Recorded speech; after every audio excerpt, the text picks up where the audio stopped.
शाम्भवी चन्द्रमौळिरबला कर्णा उमा पार्वती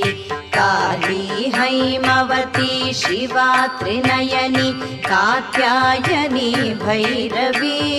सावित्री नवयौवना शुभकरी साम्राज्यलक्ष्मी प्रदा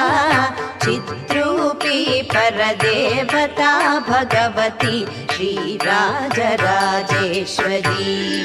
अम्बा मोहिनी देवता त्रिभुवनी आनन्दसन्दायिनी